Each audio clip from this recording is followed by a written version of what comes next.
Köşedeki çiçekçi seni sordu bu sabah. Burada yok dedim, selam söyledi, tazeymiş gülleşi yokluğum gibi.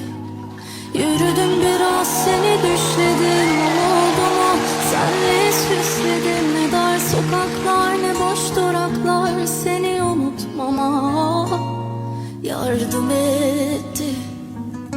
Senin küçük bir eve